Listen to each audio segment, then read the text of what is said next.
एक बार फिर से आपके अपने पीके एजुकेशन पर बहुत बहुत स्वागत करता हूँ। जी हाँ दोस्तों, एक बार फिर से मैं आपके बीच उपस्थित हूँ। जैसा कि आपने देखा था, इससे पहले मैंने आपको बताया था कि जो यूपी पुलिस का आपका जो नोटिफिकेशन आपका जल्द ही अप्रैल में आने वाला है, उससे रिलेटेड आपको मैंने सारे सब्जेक्ट बता दिए थे इससे पहले वाले क्लास में। ठीक है, तो आज से आपका क्लास स्टार्ट हो गया है। आज का फर्स्ट क्लास आपका हिंदी का होने वाला है, जिसके अंतर्गत आप लोग क्या पढ़ेंगे, वर्णमाला। ठीक है, तो ध्यान से जरूर वीडियो को देखिएगा, अंत तक देखिएगा, तभी आपको अच्छे समझ में आने वाला है, क्योंकि मैं आपको बहुत ही शानदार तरीके से बताना हूँ। ठीक है, अगर आप लोग इससे अच्छे से क्लास ले लेते हैं तो फिर उसके बाद आपको दिक्कत नहीं होने वाली है। ठीक है, चलते हैं सीधे क्लास की तरफ। तो चलिए देख सकते हैं आप लोग वर्णमाला। सबसे पहले आता है यही क्वेश्चन की वर्णमाला, वर्णमाला कैसे कहते किसे हैं? यस सर, वर्णमाला कहते किसे हैं? तो सिंपल सा आप कह सकते हैं कि वर्डों के क्रम को क्या कहते हैं? वर्डों को क्रम को क्या कहते हैं? वर्णमाला कहते हैं। समझ पाए? वर्डों के क्रम को क्या कहते हैं? वर्णमाला कहते हैं। सिंपल सी चीज है। अब हम आगे देखते हैं। देखिए, ज्यादा समय नहीं, बस आपको मैं वही बताऊंगा जो आपके लिए इंपॉर्टेंट है। ठीक है ना? नेक्स्ट देखते हैं। अब मैं आपको बताने वाला हूं, वर्णमाला तो समझ में आ गया। अब आपको जानना है कि जो वर्ड होता है ये क्या होता है। यस सर, तो मैं आपको बता दूं कि भाषा की सबसे छोटी इकाई क्या होती है? वर्ड होती है। ठीक है, ध्यान दीजिए, अगर हम बोले भाषा की सबसे छोटी इकाई वर्ड होती है। ठीक है, क्या होती है? वर्ड होती है। भाषा की सबसे छोटी इकाई वर्ड होती है। देखिए, यहां पे आपको दो तरीके से क्वेश्चन पूछ सकता है। पहला चीज कि भाषा की सबसे छोटी इकाई, और दूसरी चीज भाषा की सबसे छोटी लिखित इकाई।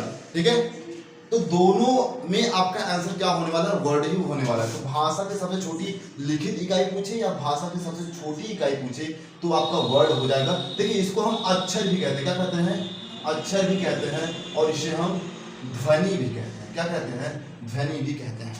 क्यों? क्योंकि भाषा जब हम बोलते हैं तो सबसे पहले हमें क्या निकलता है? ध्वनि, आवाज निकलती है। ठीक है ना? आवाज निकलती है, जस्ट उसके बाद हम क्या करते हैं? किसी चीज को लिखते हैं। ठीक है, किसी चीज को क्या करते हैं? लिखते हैं। मतलब सबसे छोटी इकाई हमारी क्या हुई? वर्ड हुई। ध्वनि जिसे कहते हैं हम अक्षर भी कह सकते हैं। ओके, समझ में आप लोग? चलिए, अगर हम नेक्स्ट यही बात करें कि भाषा की सबसे छोटी सार्थक इकाई किसे क्या कहते हैं इसको, तो ध्यान दीजिए, हम लिखते हैं यहाँ पे भाषा की सबसे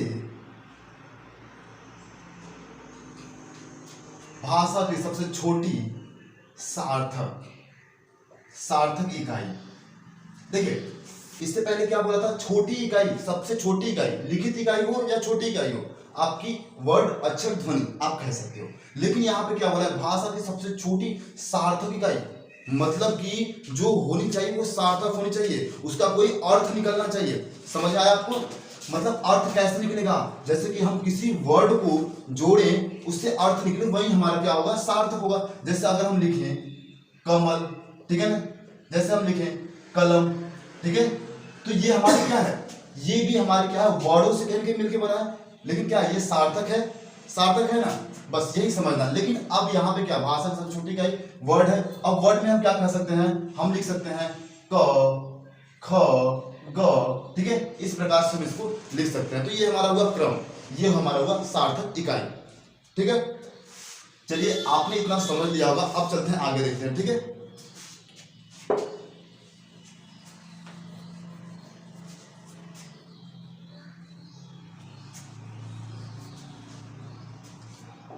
अब आपको समझ में आया कि वर्ड क्या होता है। ठीक, चलिए अब देखते हैं वर्ड के प्रकार कितने होते हैं। क्या? वर्ड के प्रकार। ठीक है ना? तो वर्ड के कितने प्रकार होते हैं? दो प्रकार होते हैं। कितने? वर्ड के दो प्रकार होते हैं। कितने होते हैं? दो होते हैं। अब वो कौन कौन होते हैं? देख लीजिए, पहला होता है स्वर होता है। पहला क्या होता है? स्वर होता है। और दूसरा क्या होता है? व्यंजन। क्या होता है? दूसरा व्यंजन होता है। देखिए, हमें वर्णमाला में बस ये स्वर और व्यंजन को ही पढ़ना है, और कुछ भी नहीं आपको पढ़ने की जरूरत है। ठीक है, वर्ड माला में आपको बस स्वर और व्यंजन पढ़ने की जरूरत है और यहीं से आपको पुलिस में क्वेश्चन देखने को मिलेंगे। ठीक है, चलिए अब स्वर क्या होता है, जैसा कि आप लोगों को पता ही होगा स्वर किसे कहते हैं। मतलब स्वर ये कह ही रहा है कि हम स्वतंत्र हैं। क्या है, हम स्वतंत्र हैं, मतलब जिसे हम स्वतंत्र रूप से बोल सके। ठीक है ना, जिसको बोलने में हमें किसी की सहायता न लेनी पड़े, उसे हम क्या कहते हैं, स्वर कहते हैं। जैसे कि हम कह सकते हैं जो स्वतंत्र रूप से बोला जाए, जो स्वतंत्र रूप से बोला जाए उसे स्वर कहते हैं। क्या कहते हैं, स्वर कहते हैं। ठीक है, समझ में आया। अब देखते हैं व्यंजन।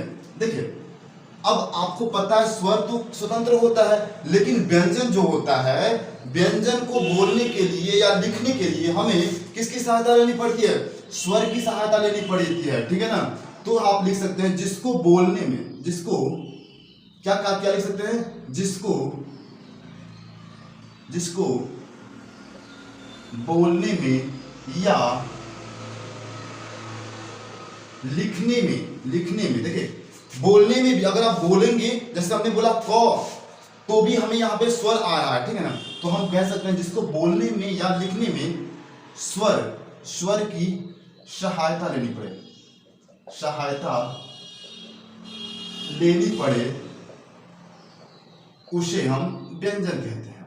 क्या कहते हैं, व्यंजन कहते हैं। समझ में आया आपको। चलिए आपको स्वर और व्यंजन समझ में आ गया। आज हम आपकी क्लास सिर्फ स्वर पे ही होने वाली है, क्योंकि नेक्स्ट टाइम जब हम पढ़ाएंगे आपको तो व्यंजन बता देंगे। ठीक है, तो आज हम स्वर को पहले देख लेते हैं। ओके, चलिए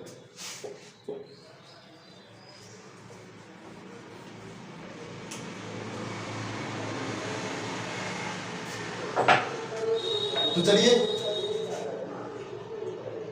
हम स्वर को देख लेते हैं। ठीक है ना, स्वर क्या है हमारा, ये स्वर है। ठीक है ना, अब आपको हमने डिफिनेशन दे दिया है स्वर किसे कहते हैं। भाषा की सबसे छोटी इकाई आपकी वर्ड होती है, ये आपको पता होगा। भाषा की सबसे छोटी लिखित इकाई बोले तो भी आपका क्या हो जाएगा, वर्ड हो जाएगा। अब वहीं वर्ड के प्रकार आपके स्वर और व्यंजन आपने पढ़ा, अब उसमें आपको हम बताने वाले हैं स्वर। ठीक है, स्वर जैसा कि आपको पता है स्वर क्या होता है, स्वतंत्र होता है। क्या होता है, स्वतंत्र होता है। ठीक है, अब स्वर होते कितने हैं वो भी ध्यान दीजिए। स्वर कितने होते हैं, तो अगर आपसे पूछे कुल स्वर कितने होते हैं, तो कुल आपके स्वर होते हैं, कुल स्वरों की संख्या,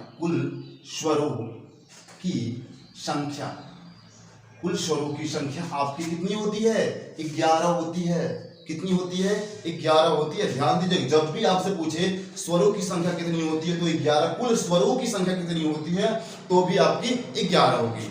आई होप आप समझ गए होंगे। ठीक है, नेक्स्ट देखते हैं कुल स्वरों की संख्या 11 होती है। जैसे कि हम आपको बता दें वो स्वर कौन कौन से हैं, तो आपने पढ़ा होगा अ, आ, ई,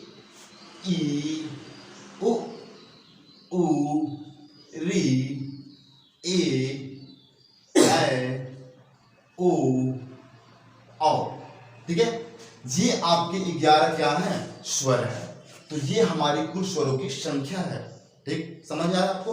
अगर आपसे क्वेश्चन पूछ ले कि कुल लिखित स्वरों की संख्या कितनी होती है, मतलब हम कह सकते हैं कि लेखन के आधार पर स्वरों की संख्या कितनी होती है, तो भी आपकी कितनी होगी, 11 होगी। मतलब हम लिख रहे हैं, क्या कर रहे हैं, लिख रहे हैं। तो लिखे कितने हैं, 11 लिखे हैं। देख लीजिए 1 2 3 4 5 6 7 8 9 10 11 यानी 11। ठीक है ना, तो लेखन के आधार पर स्वरों की संख्या 11, कुल स्वरों की संख्या 11। अब यहां से आपसे अगर क्वेश्चन पूछे कि उच्चारण के आधार पर स्वरों की संख्या, क्या चीज, देखिए उच्चारण के आधार पर स्वरों की संख्या। ठीक है, यहां पे क्या पूछा है आपसे, उच्चारण के आधार पर स्वरों की संख्या कितनी होती है। तो यहां पे स्वरों की संख्या कितनी होती है, तो यहां पे स्वरों की संख्या 10 होती है। उच्चारण मतलब बोल रहे हैं, जो बोलने पर, उच्चारण करने पर। ठीक है, समझ आ रहा है ना आपको। उच्चारण करने पर, बोलने पर, जैसे हमने बोला अ आ इ ई उ ऊ ए ऐ ओ औ, यही बोलते हैं ना? री बोलते हैं? नहीं। क्यों नहीं बोलते हैं? क्योंकि जो ये री है, ध्यान दीजिए इस चीज को, ये री को उच्चारण में क्यों नहीं लेते हैं? क्योंकि यहाँ पे ये जो री है, री जो वर्ड है, ये स्वर और व्यंजन दोनों में आता है। समझ पाया? स्वर और व्यंजन दोनों में आता है, इसीलिए हम इसको उच्चारण के रूप में नहीं लेते हैं। ठीक, तो समझ में आया आपको? उच्चारण के आधार पर स्वरों की संख्या 10 होती है, लेखन के आधार पर स्वरों की संख्या 11 होती है। ठीक है, अब हम आगे चलते हैं। स्वर जो होते हैं, स्वर के प्रकार, आगे उसके जितने भी टाइप्स हैं उन सभी को हम बताएंगे। ठीक, एक एक करके आपको देखना है, ध्यान दीजिए। तो ये तो आपको पता चल गया, स्वर को बोलने में कोई किसी की सहायता, ये स्वतंत्र होता है। व्यंजन को बोलने के लिए हमें उसकी स्वरों की सहायता लेनी पड़ती है। जैसे हमने क लिखा, यहाँ पे क लिख दिया, तो ये क्या हो गया? क आधा क प्लस अ, इसमें अ जुड़ा है ना जी, अ जुड़ा है, यानी कि ये स्वर लगा है। इसका मतलब हमें ये पता हो गया कि स्वर व्यंजन जो होते हैं उसे स्वर की सहायता से बोलना पड़ता है। ठीक है, चलिए